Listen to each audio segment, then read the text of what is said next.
नमस्कार दोस्तों, चांदी की कीमतों में तेजी देखने को मिल रही है। चांदी के दाम अपने रिकॉर्ड स्तर पर पहुंच गए हैं। कल की तुलना में चांदी 1100 रुपये तक महंगी हुई है।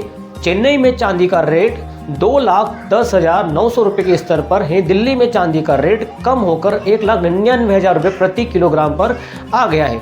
जानिए देश के बड़े शहरों में चांदी का भाव 17 दिसंबर 2025 को क्या रहा। 17 दिसंबर को स्पॉट मार्केट में चांदी अपने अब तक के सबसे ऊंचे स्तर पर पहुंच गई है। सुबह 7:12 IST चांदी की स्पॉट कीमत 65.35 डॉलर प्रति औसत से ऊपर रही। एक ही दिन में कीमत करीब 2.5% और एक हफ्ते में कीमत 5.5% ज़्यादा बढ़ चुकी है। इसके पीछे इंडस्ट्रियल डिमांड और निवेशकों की बढ़ती रुचि बड़ी वजह मानी जा रही है। वहीं घरेलू बाजार में मल्टी कमोडिटी एक्सचेंज मैक्स पर चांदी के वायदा भाव में हल्की गिरावट देखी गई है।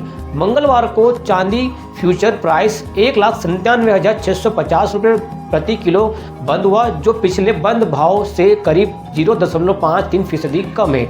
हालांकि शुक्रवार 12 दिसंबर को चांदी ने मैक्स पर 2,01,615 रुपये प्रति किलो ऑल टाइम हाई बनाया था। घरेलू सेल में गिरावट।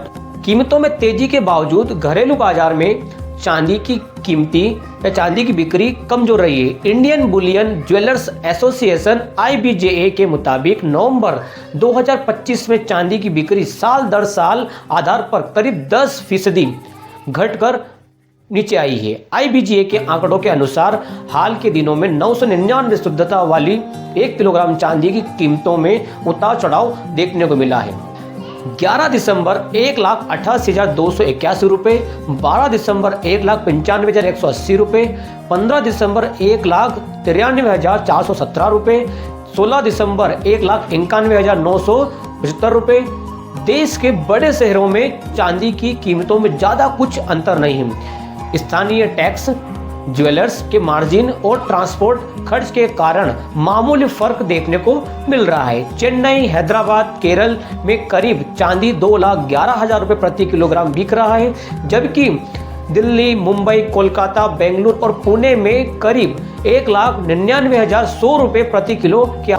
ओगमोट की रिपोर्ट के मुताबिक निवेशकों की नज़र अमेरिका के नॉन फर्म पेरोल डेटा पर है। अगर रोजगार से आंकड़े जुड़े कमजोर आते हैं तो फेडरल रिजर्व ब्याज दरों में जल्दी कटौती आ सकती है। इससे सोना, चांदी जैसी की मेटल को फायदा मिल सकता है। इसके अलावा भारत में पेंशन फंड अब गोल्ड और सिल्वर ETF में निवेश की अनुमति मिल गई है।